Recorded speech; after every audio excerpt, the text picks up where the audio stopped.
Wir brauchen ein EU-Lieferkettengesetz, weil wir verpflichtende Regeln brauchen, damit menschenrechtliche Standards, Sozialstandards, aber auch Umweltstandards eingehalten werden, weltweit entlang der Lieferkette.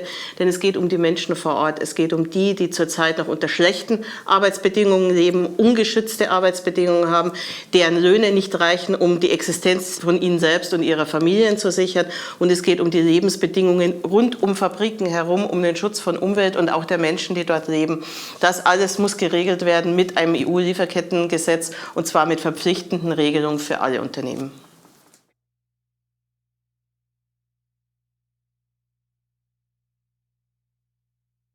Der Gesetzentwurf ist wichtig, denn es geht darum, verbindliche Regeln europaweit zu schaffen. Das ist durch diesen Gesetzentwurf möglich.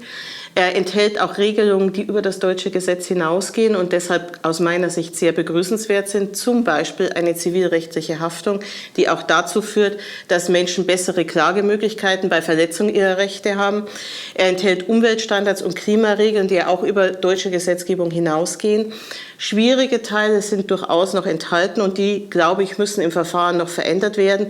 Dabei geht es vor allem darum, dass die Mitbestimmung von Gewerkschaften und auch von Zivilgesellschaft mehr gestärkt werden muss und dass nicht unterschieden wird zwischen bereits bestehenden Geschäftsbeziehungen und neu hinzukommenden Geschäftsbeziehungen.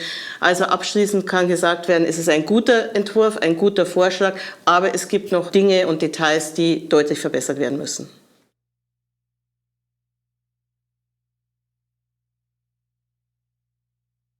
Entwicklungspolitik will das Leben der Menschen vor Ort verbessern.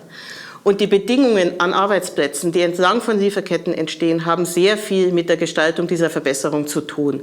Es geht darum, dass Kinder in die Schule gehen können und nicht arbeiten müssen. Es geht darum, dass Zwangsarbeit vermieden wird. Es geht darum, dass Menschen von ihrem Lohn leben können und damit eben auch für ihre Familien die Versorgung verbessern können mit Nahrungsmitteln, mit sauberem Trinkwasser, mit Zugang zu Gesundheitssystemen, mit Zugang zur Schule für Kinder. All diese Dinge sind eng verknüpft miteinander. Einerseits im Rahmen der Entwicklungspolitik, andererseits aber hängt das natürlich auch damit zusammen, ob Menschen genügend verdienen und die Arbeitsbedingungen so gestaltet sind, dass sie all diese Dinge in Anspruch nehmen können. Darum geht es in beiden Bereichen, sowohl in der Frage Schutz von Arbeitsbeziehungen entlang der Lieferkette, Schutz von Menschenrechten entlang der Lieferkette, wie auch in der Frage der Entwicklungszusammenarbeit.